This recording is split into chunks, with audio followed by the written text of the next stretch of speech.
How do you write about your life? That's the topic I'm addressing today with the right question. I'm Daphne Gray Grant, the publication coach, still in pandemic mode.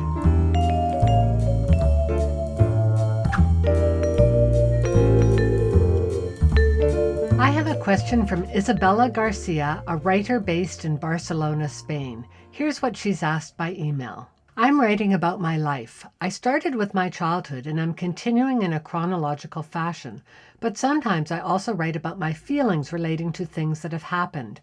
When I take this approach, I try to find a moral or psychological point to make, which is usually more interesting. So now I'm wondering whether chronological order is the correct path.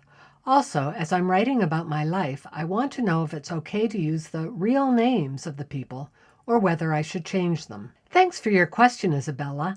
Memoir is probably my favorite genre, and I read at least half a dozen of them every year. But let me make a clarification you might find useful. There is a difference between memoir and autobiography. First, let's discuss the one big similarity.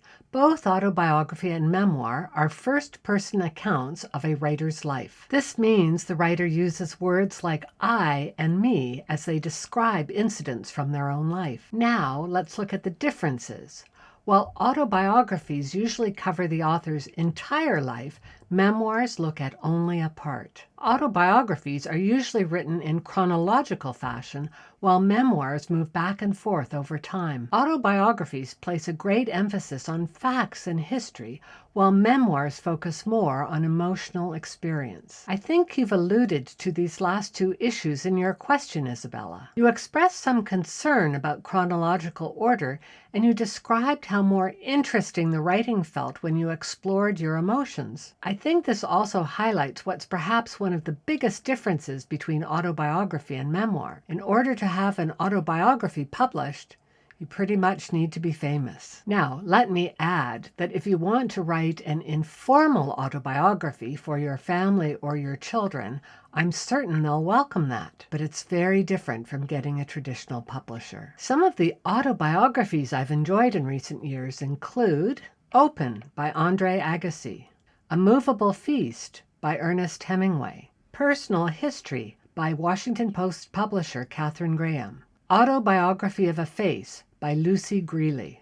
All the links are below. Some of the memoirs I've enjoyed have been The Color of Water by James McBride, Kitchen Confidential by Anthony Bourdain, The Year of Magical Thinking by Joan Didion, Why Be Happy When You Could Be Normal by Jeanette Winterson, Educated by Tara Westover.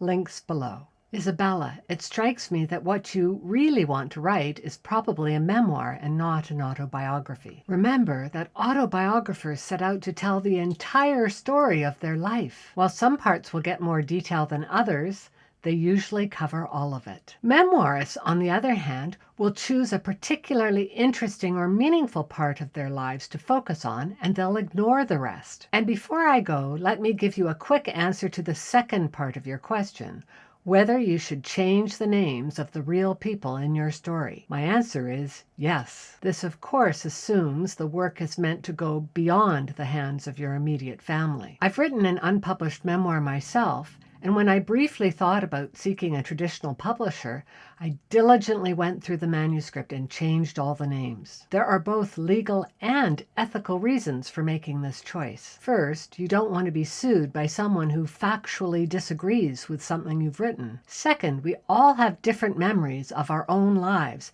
and it's worth acknowledging that your memory is strictly your memory. Preserving the anonymity of those who might disagree with you seems only fair. Finally, let me wrap up with a quote from the American writer, editor, and literary critic William Zinsser. Memoir isn't the summary of a life, it's a window into a life. Isabella, I hope this explains the important differences between autobiography and memoir, and I encourage you to keep writing. If you'd like to learn more about how to make writing a happier, more rewarding process, check out my latest book, Your Happy First Draft. It's not available in bookstores or on Amazon. The only place you can get it is my website, linked below and in the show notes.